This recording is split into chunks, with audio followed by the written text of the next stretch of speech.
Jacob Nighthorse took you from me, you could probably find a way to forgive him. But I can't.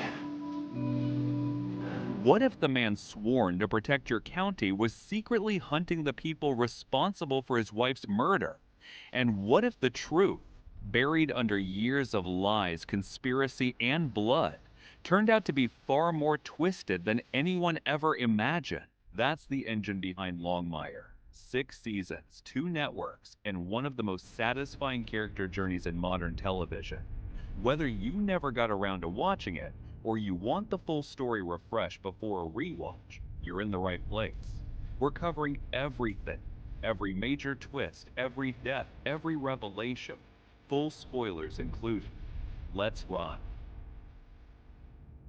Season 1. A broken sheriff gets back in the saddle. We open in fictional Absaroka County, Wyoming. Sheriff Walt Longmire, played by Australian actor Robert Taylor, who is so convincing that most viewers never realized he wasn't American, has been barely functional for the past year. His wife Martha died, and Walt has told everyone it was cancer. He drives a battered Ford Bronco, refuses a cell phone, and looks like a man doing just enough to stay alive. His team includes Vic Moretti, a sharp-tongued transplant from Philadelphia played by Katie Sackhoff, Branch Connally, a young deputy from a wealthy local family who immediately announces he's running against Walt for sheriff, the Ferg, the earnest, bumbling deputy who grows into something much more, and Henry Standing Bear, Walt's best friend since childhood, a Cheyenne man who runs the Red Pony Bar and serves as Walt's moral compass throughout the series. Each episode blends a standalone murder case with slow-burning serial threads. Katie, Walt's daughter, is quietly dating Branch, and Walt doesn't know. Henry has his own secrets, and Branch is being financially backed by his wealthy father, Barlow Connally, who has an agenda of his own. We're introduced to a figure called Hector, a Cheyenne enforcer who operates in the shadows of the reservation, delivering justice where courts can't reach. He seems like a side character. He is not. Walt discovers Katie has been secretly seeing Branch. Their already strained relationship gets worse. The Season 1 finale adapts the first Craig Johnson novel. 2 teenage boys previously acquitted of raping a disabled Cheyenne girl are murdered with arrows. It's a case about old wounds and vigilant justice. Walt solves it. But what hits differently is the conversation afterward. Detective Fales from the Denver PD arrives with news. They found the man who murdered Martha. His name is Miller Beck, a meth addict whose knife had Martha's DNA on it. But here's the problem. Beck is dead, found with a broken neck in a shallow grave. Fales looks Walt dead in the eye and asks, "Did you drive down to Denver to hunt down and kill the man who stabbed your wife?" Walt says, "No." And then Katie finds out. Her mother wasn't killed by cancer. She was murdered, and Walt kept it from her. The season ends with 2 questions hanging in the air. Did Walt kill Beck? And if not, who did? If you're already hooked, hit that subscribe button. We cover full story breakdowns just like this one every week. Now, let's get into Season 2, because things are about to get a lot more complicated. Season 2. The conspiracy deepens. Walt nearly dies in a blizzard chasing an escaped killer. Branch and Henry ride out and save him. The bond between these 3 men, complicated as it is real. 2 major new players arrive this season. Jacob Nighthorse, a politically connected Cheyenne businessman lobbying to build the Four Arrows Casino on the reservation. He's charming, ambitious, and slippery. Branch forms an alliance with him as a campaign donor. Nighthorse will spend years dancing on the line between villain and something more complicated. Then there's Ed Gorski, a retired Philadelphia cop who shows up in Absaroka County to make Vic's life hell. He blames her for reporting his corrupt partner, whose suicide followed the internal affairs investigation Vic triggered. Gorski stalks her with threatening notes and a menacing calm that makes every scene he's in deeply uncomfortable. Walt wins the sheriff's election, but the celebration is cut short when Katie is critically injured in a hit and run while changing a flat tire. A drunk driver's son hit her while texting, or so it seems. Branch investigates and discovers the flat was not accidental. The sidewall was deliberately slashed. The trail points to David Ridges, a man who works for Nighthorse. Henry confesses to Walt something that changes everything. He hired Hector to kill Miller Beck, but Hector reveals he didn't go through with it. He only beat Beck severely and took his teeth as proof. So someone else killed Beck. The mystery just deepened again. And then the walls fall in. Detective Fales arrives with search warrants. Beck's teeth are found at the Red Pony. Henry is arrested for murder. Meanwhile, Branch heads to David Ridges' cabin and discovers a recorded message in which Ridges appears on camera sharing a final personal statement. However, there is no sign of him afterward. Nighthorse later says he carried out a traditional cremation ceremony. Branch goes to collect ash samples from the site, but in the darkness, someone approaches unexpectedly. The figure is covered in white ash and dressed like a Cheyenne dog soldier. Branch is left seriously injured during the encounter. When Walt finally reaches him, Branch quietly whispers the season's most chilling line: "A dead man." Season 2 ends with Henry in handcuffs, Branch bleeding out, and Vic sitting alone at home with a gun, terrified of Gorski.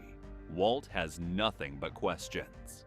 Season 3: Obsession, Betrayal, and the Truth About Martha. Branch survives, but the bullet wounds carried a peyote-laced crow feather, and the hallucinations that follow start pulling him apart. He becomes obsessed with proving David Ridges is alive. Everyone thinks he's losing his mind. He's not. Henry goes to prison, where Malachi Strand, a corrupt former Cheyenne chief of police Walt helped put away, runs the inside. Malachi makes Henry's imprisonment a living nightmare. Walt and Vic and Gorski end up thrown together when Vic and her husband Sean are kidnapped by a paranoid survivalist named Chance Gilbert. In one of the season's best episodes, Gorski helps save Vic and says goodbye for good. Afterward, Vic runs to Walt instead of Sean. Her marriage is over. Sean serves her divorce papers shortly after. Branch finally gets DNA proof. Ridges is alive. Walt tracks Ridges down and kills him in self-defense. Ridges charged on horseback in full war paint. At the same time, they find Hector dying in a cave. Ridges killed him too. With Hector gone, the reservation loses its shadow protector. Walt realizes the crow feather is the signature. He exhumes Miller Beck's coffin and finds a broken crow feather inside the mouth. David Ridges killed Miller Beck. Henry didn't kill anyone. Every charge against him is dropped. Walt scatters Martha's ashes at the spot where they exchanged their vows. He tells her quietly that he's glad she won't have to see what he's about to do. Then Walt drives to Barlow Connolly's estate. Branch has been going through his father's books. He found a $50,000 payment through one of Nighthorse's dummy companies, made the same week Martha was killed. When Branch confronts his father, Barlow looks at his son with cold clarity and says, "I don't have time to make another fortune, but I do have time to make another son." 2 shotgun blasts. The screen cuts to black. Barlow Connolly murdered his own son to protect his secret. Season 4: Justice and What Comes After. Branch's death is staged to look like a suicide by a river. Walt refuses to believe it. He finds soil inside the shotgun shell casing. The scene was planted. He suspects Nighthorse. He nearly shoots down Nighthorse's private plane before Henry tackles him. In the pivotal High Noon episode, Barlow, drunk and cornered, confesses everything. He hired David Ridges through Nighthorse's connections to murder Martha. Martha was the most vocal opponent of the casino. Barlow needed her gone so Branch could become sheriff, which would protect Barlow's real estate interests near the development.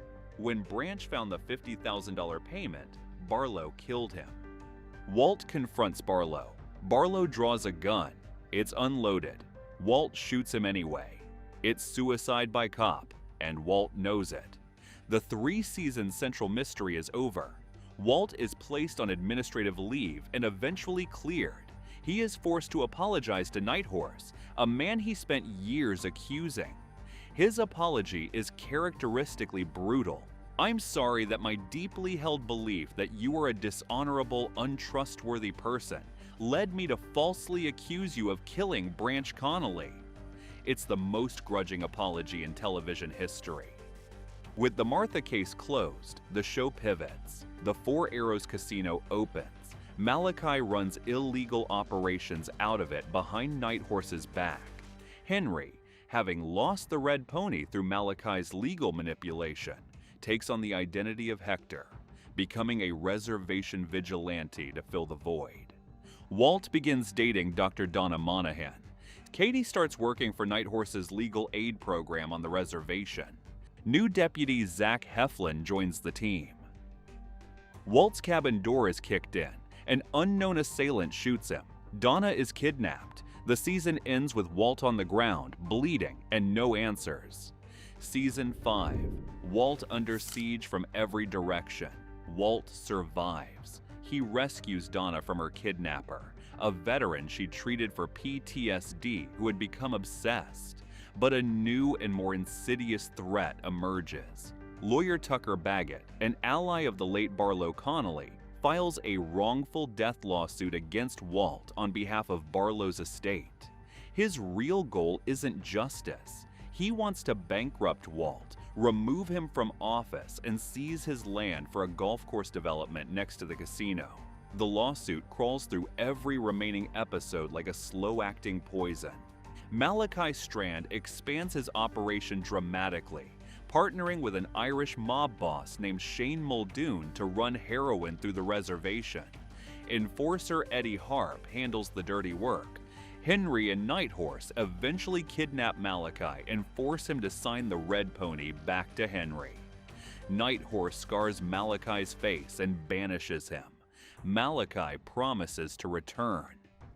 Matthias discovers Henry's identity as the new Hector. He confronts Henry and blackmails him into targeting specific criminals at Matthias's direction. When Walt learns the truth, he and Henry have a full-scale fist fight. Two men who have been best friends since childhood going at it. It's brutal and earned, and it temporarily destroys the relationship at the show's emotional core. Walt travels to Boston to personally warn Muldoon to stop selling heroin in his county. He brings fish as a gift. Muldoon is amused. The heroin continues. Meanwhile, Vic discovers she's pregnant. The situation is complicated, and the identity of the father remains ambiguous.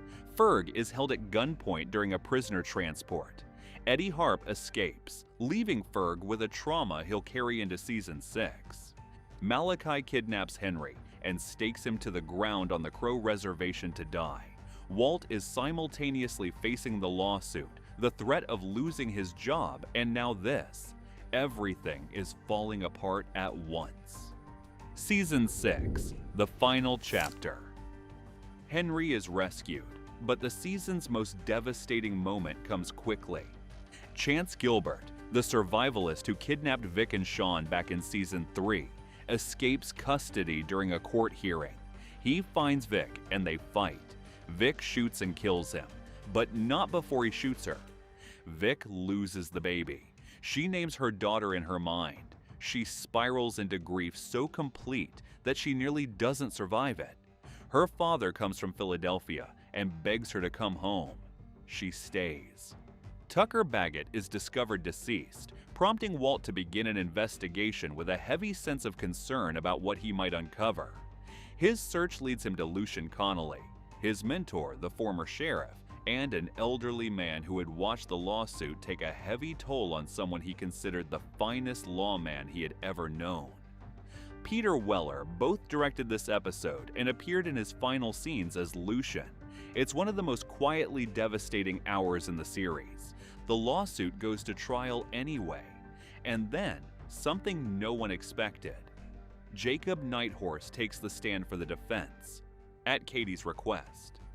The man Walt has accused, investigated, punched, and nearly shot looks at the jury and delivers the line that resolves 6 seasons of tension.